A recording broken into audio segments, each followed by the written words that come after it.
त्या दिवशी पुण्यात सकाळपासूनच आभाळ भरून आलं होतं. दुपार सरता सरता पावसाने असा काही जोर धरला की संपूर्ण रस्ते पाण्याने तुडुंब भरून गेले. मी माझ्या ऑफिसचं काम संपवून घाईघाईने बाहेर पडले. मनात विचार होता की पाऊस वाढायच्या आत घर गाठावं, पण नशिबाचा खेळ वेगळाच असतो. बस स्टॉपवर पोहोचण्यापूर्वीच मुसळधार पाऊस सुरू झाला. मी जवळच असलेल्या एका मोठ्या हॉस्पिटलच्या शेडखाली जाऊन उभी राहिले. माझ्या हातातली छत्री वाऱ्याच्या एका मोठ्या झोताने उलटी झाली. माझे कपडे, केस पूर्णपणे भिजले होते. थंडीमुळे माझे हातपाय थरथरत होते आणि ऑफिसच्या स्वतःच्या ताणामुळे डोकं सुन्न झाले होते. मी अंगाभोवती हात गुंडाळून स्वतःला उबदार ठेवण्याचा प्रयत्न करत होते. तुम्ही आत येऊन बसू शकता. बाहेर खूप थंडी आहे आणि वाराही जोरात आहे. एक अत्यंत भारदस्त, संत आणि शांत आवाजात माझ्या कानावर पडला. मी रसकून मागे वळून पाहिले. पांढरा शुभ्र ॲप्रॉन घातलेले, गळ्यात स्टेथोस्कोप असलेला एक डॉक्टर तिथे उभे होते. उंच पुरा देह, तीक्ष्ण आणि खोल डोळे, चेहऱ्यावर एक कमालीचा संयम आणि शांतता होती. त्यांच्या खिशावर लावलेल्या नेमप्लेटवर सोनेरी अक्षरात लिहिलं होतं, डॉक्टर अर्णव देशमुख. नाही, ठीक आहे डॉक्टर, पाऊस थांबेल तोवर थांबते येते, उगाच आतमध्ये पसारा नको. मी माझे ओले केस कानामागे सारत काहीशा संकोचाने आणि लाजत म्हटले, एक डॉक्टर म्हणून मी तुम्हाला सल्ला देईन की या थंडीत ओल्या कपड्यात उभं राहिला तर उद्या नक्की माझ्याकडे पेशंट म्हणून यावं लागेल. आणि मला वाटत नाही की तुम्हाला औषधं आणि गोळ्या खायला आवडत असतील. ते हलकसे हसले. त्यांच्या त्या हसण्यात एक वेगळीच कमालीची आपुलकी होती. माझ्या काळजात क्षणभर काहीतरी वेगळं झालं. त्यांच्या आग्रहाखातर मी त्यांच्या कॅबिनमध्ये गेले. कॅबिनमध्ये वातानुकूलित यंत्र, AC चालू होते. मला अजूनही थंडी वाजू लागली. डॉक्टर अर्णव यांनी ते ओळखले आणि त्यांनी लगेच AC बंद केला. त्यांनी त्यांच्या असिस्टंटला सांगून 2 कप गरम कॉफी मागवली. काही वेळातच कॉफी आली. अर्णव यांनी कॉफीचा कप माझ्याकडे सरकवला. मी थरथरत्या हाताने तो कप घेण्यासाठी हात पुढे केला आणि नेमकी त्या क्षणी आमची ओठे एकमेकांना स्पर्शली. तो स्पर्श साधा, सामान्य नव्हता. अर्णव यांच्या हाताची ऊब माझ्या बोटांमधून थेट माझ्या हृदयात उतरली. माझ्या शरीरातून जणू एक विजेची लहर धावून गेली. मी दचकून वर पाहिले तर अर्णव यांचे डोळेही माझ्यावर खिळले होते. त्यांच्या डोळ्यात एक वेगळीच ओढ, एक अनोखी काळजी दिसत होती. त्या रात्री घरी आल्यावरही मला झोप येत नव्हती. अंथरुणावर पडून मी फक्त छताकडे पाहत होते. अर्णव यांच्या हाताचा तो हलका स्पर्श माझ्या त्वचेवर अजूनही ताजा असल्यासारखा जाणवत होता.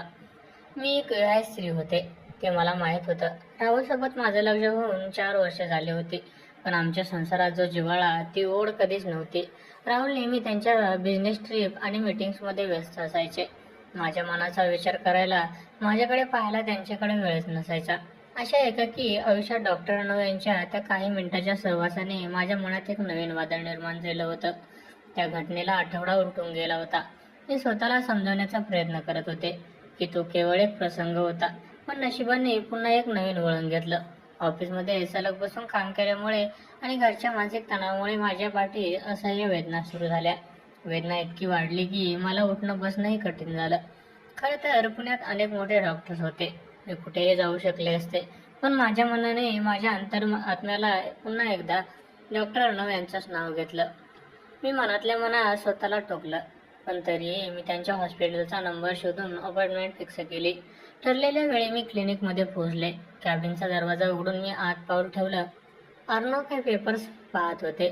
मला पाहताच त्यांच्या चेहऱ्यावर एक अनपेक्षित आनंद उमटला, जो त्यांनी लपवण्याचा प्रयत्न केला. या प्रियाजी, या, बसा. काय त्रास होतोय तुम्हाला? त्यांनी अगदी जुन्या ओळख असल्यासारखं आपुलकीने विचारलं. त्यांना माझं नाव अजूनही लक्षात होतं. हे बघून माझं मन सुखावलं. डॉक्टर, पाठीमध्ये खालच्या बाजूला खूप असह्य वेदना होत आहेत. रात्री झोपताही येत नाही. मी खुर्चीवर बसत अत्यंत थकलेल्या आवाजात म्हटलं, ओके, मला एकदा प्रॉपर चेकअप करावा लागेल. काळजी करू नका, ठीक होईल. तुम्ही प्लीज त्या समोरच्या बेडवर पाठीवर झोपा, ते गंभीर होत प्रोफेशनल टोनमध्ये म्हणाले. माझं हृदय वेगाने धडधडू लागलं. छातीची धडधड इतकी वाढली की मला भीती वाटत होती की अर्णव यांना ती ऐकू तर जाणार नाही ना. मी हळूच बेडवर गेले आणि झोपले. त्यांनी मला डाव्या कुशीवर ओळायला सांगितले. त्यांनी माझ्या पाठीवरचे कपडे अत्यंत हळुवारपणे आणि सभ्यतेने थोडे बाजूला केले. जेव्हा त्यांच्या उबदार मऊ बोटे माझ्या पाठीवरच्या मणक्यावर फिरू लागली, तेव्हा वेदनेऐवजी एक वेगळा शहारा माझ्या संपूर्ण शरीरातून उठला. त्यांच्या हाताचा स्पर्श इतका आश्वासक होता की मी नकळत डोळे बंद करून घेतले. ते हळूहळू पाठीची तपासणी करत होते. इथे दुखते का प्रिया? त्यांनी अत्यंत जवळून विचारले. विचारताना त्यांचा गरम श्वास माझ्या मानेच्या मागच्या भागाला स्पर्श करून गेला. तो गरम श्वास लागताच माझ्या अंगावर काटा आला. हो डॉक्टर तिथेच. माझ्या तोंडून खालतीच अडकळती सुस्कारा निघाली. मी स्वतःला आवरू शकत नव्हते. आमच्या दोघांमध्ये एक मूक संवाद घडत होता. अर्णव हे केवळ एक डॉक्टर नव्हते. त्यांनी स्त्रीच्या मनाची आणि शरीराची ती अगतिकता समजत होती. त्यांनाही जाणीव झाली होती की हा स्पर्श आता फक्त डॉक्टर आणि पेशंट पुरता मर्यादित राहिला नव्हता. त्यांनी हळुवारपणे मसाज करत पाठीवर पेन रिलीफ ऑइंटमेंट लावलं. त्यांचा प्रत्येक स्पर्श माझ्या मनाला थेट भिडत होता. त्या क्षणी मला तीव्रतेने जाणीव झाली की राहुलकडूनही जे प्रेम, जो जिव्हाळा आणि शारीरिक मानसिक जवळीक मला कधीच मिळाली नाही, ती मला या काही दिवसांपूर्वी भेटलेल्या माणसांमध्ये मिळत होती.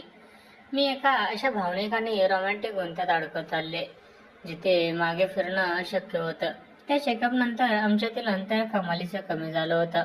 अर्णव यांनी मला त्यांचा पर्सनल नंबर दिला होता, जेणेकरून त्रासाबद्दल अपडेट्स देता येतील. सुरुवातीला आमचे मॅसेज आणि फोन फक्त मेडिकल कन्सल्टेशन पुरतेच होते. औषध घेतलं का, आता पाठदुखी कशी आहे, इथपर्यंतच ते मर्यादित होतं. पण हळुवारपणे त्या फोन कॉल्सनी रात्रीची शांत गप्पांची जागा घेतली. आम्ही दोघेही एकमेकांच्या आयुष्याबद्दल, आवडीनिवडीबद्दल बोलू लागलो. अर्णव अविवाहित होते. त्यांनी त्यांचं पूर्ण आयुष्य वैद्यकीय सेवेला दिलं होतं. पण माझ्याशी बोलताना त्यांच्या आवाजात एक वेगळा जिवंतपणा जाणवायचा. दिवस जात होते आणि राहुल नेहमीप्रमाणे त्यांच्या नवीन बिझनेस प्रोजेक्टसाठी शहराबाहेर गेले होते. मोठे घर, पण त्यात मी पूर्णपणे एकटी होते. त्या रात्री पुण्यात खूप जोरात वादळ सुरू होतं. विजांचा कडकडाट आणि ढगांचा गडगडाट मनाला धडकी भरवणारा होता. आणि अचानक संपूर्ण परिसराची लाईट गेली. मला लहानपणापासूनच अंधाराची भयंकर भीती वाटायची. घरात एकटी असल्यामुळे माझा थरकाप उडाला. मोबाईलची फ्लॅशलाईट सुरू केली, पण ती भीती कमी करू शकत नव्हती. अत्यंत घाबरलेल्या अवस्थेत मनात कोणताही विचार न करता मी अर्णव यांचा फोन लावला. अर्णव, मला खूप भीती वाटते. घरात खूप अंधार आहे आणि कोणीच नाहीये. मी रडवली होऊन थरथरत्या आवाजात म्हणाले. प्रिया, शांत हो. अजिबात घाबरू नकोस. मी येतोय तिथे. दरवाजा लॉक करून आतच बस. अर्णव यांचा तो आश्वासक आवाज ऐकून मला अर्धे बळ मिळाले. अवघ्या 15 ते 20 मिनिटात अर्णव माझ्या घराच्या दारापाशी उभे होते. मी दरवाजा उघडला. बाहेरच्या टॉर्चच्या प्रकाशात अर्णव समोर उभे असलेले दिसले. पावसामुळे ते थोडे भिजले होते. त्यांना सुरक्षित समोर पाहताच माझ्या मनात सर्व बाण फुटले. मी स्वतःवरचा ताबा पूर्णपणे गमावला आणि थेट त्यांच्या छातीवर डोके ठेवून त्यांना घट्ट मिठी मारली. माझ्या डोळ्यातून अश्रू वाहत होते. अर्णव क्षणभर स्तब्ध झाले, पण दुसऱ्या क्षणी त्यांनी त्यांचे मजबूत हात माझ्या पाठीभोवती गुंडाळले आणि मला स्वतःजवळ ओढून घेतले. त्या अंधाऱ्या खोलीत बाहेर पडणाऱ्या पावसाच्या आवाजाव्यतिरिक्त फक्त आमच्या दोघांच्या वेगाने चालणाऱ्या श्वासांचा आवाज येत होता. अर्णव यांनी हळूच माझा चेहरा त्यांच्या हाताच्या तळव्यामध्ये घेतला. त्यांच्या अंगठ्याने त्यांनी माझ्या गालावरचे अश्रू पुसले. प्रिया, हे जे काय घडते ते चुकीचं आहे. मला माहित आहे तू कोणाची तरी पत्नी आहेस, पण मी स्वतःला तुझ्यापासून दूर ठेवू शकत नाहीये. माझं मन माझ्या ऐकण्यात नाहीये. ते अत्यंत कातर आणि भावुक स्वरात म्हणाले. मला समाजाबरोबर सुख यातलं काहीच माहीत नाही अर्णव. मला आज फक्त तुझा सहवास हवाय. मला त्या एकाकीपणामध्ये परत जायचं नाहीये. मी त्यांच्या डोळ्यात डोळे घालून पाहिलं. त्यांच्या डोळ्यात माझ्यासाठी असलेलं अथांग प्रेम आणि ओढ स्पष्ट दिसत होते. त्या रात्री आमच्यातील मर्यादांचे सर्व बाण सुटले.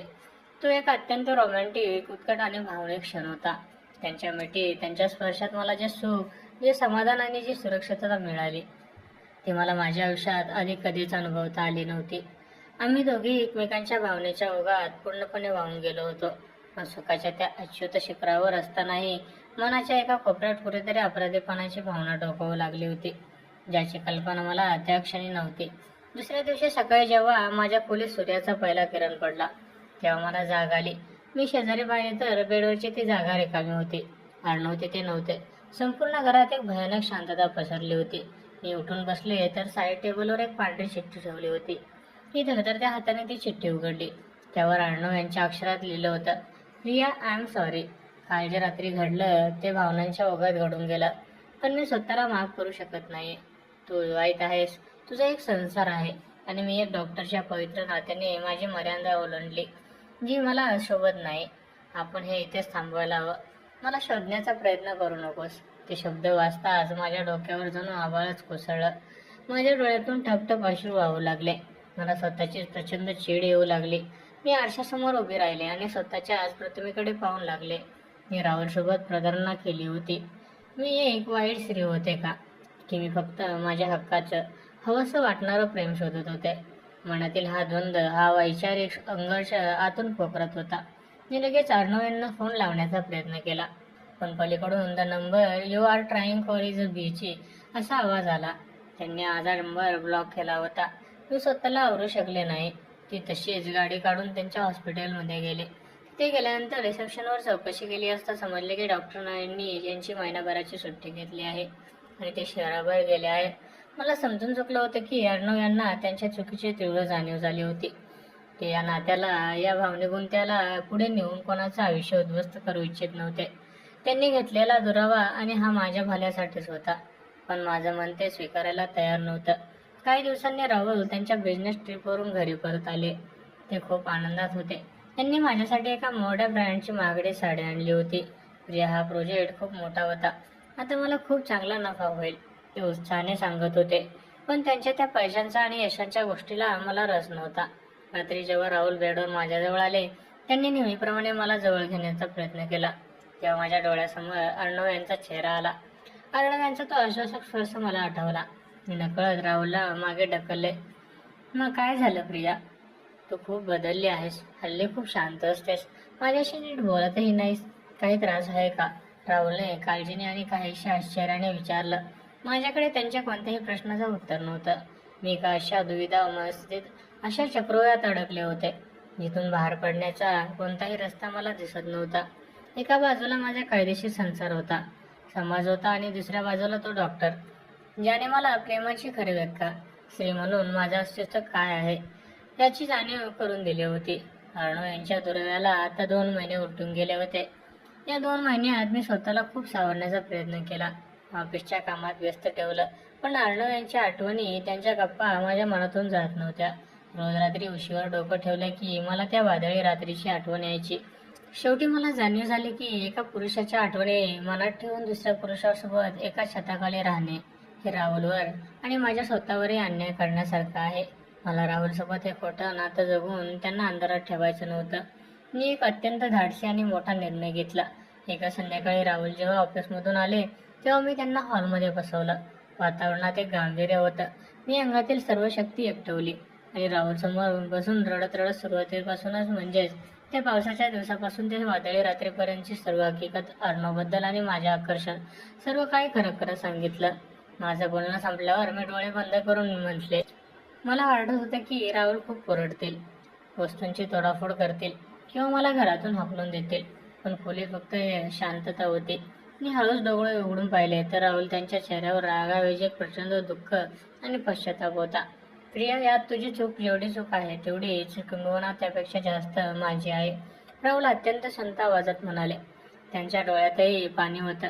मी पैशांच्या आणि बिझनेसच्या मागे इतका धावलो की माझ्या घरात माझी वाट पाहणारी एक जिवंत व्यक्ती आहे, जिच्या काही भावना आहेत, तिला प्रेमाची गरज आहे, हेच मी विसरून गेलो. मी तुला एक पत्नी म्हणून सुख आणि वेळ देऊ शकलो नाही. जर तुझं मन आता या संसारात नसेल तर तुला जबरदस्तीने इथे ठेवून मला तुला अजून त्रास द्यायचा नाही. राहुल यांच्या या समजूतदारपणाने माझं मन अधिकच जड झालं.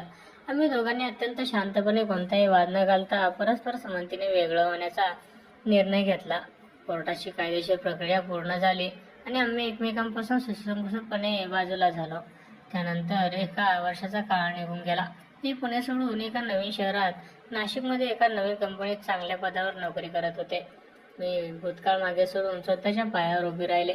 एका रविवारची संध्याकाळ होती. मी तिथल्या एका शांत आणि सुंदर कॉफी शॉपमध्ये खिडकीपाशी बसून कॉफीचा आस्वाद घेत होते आणि बाहेर पडणाऱ्या पावसाकडे पाहत होते.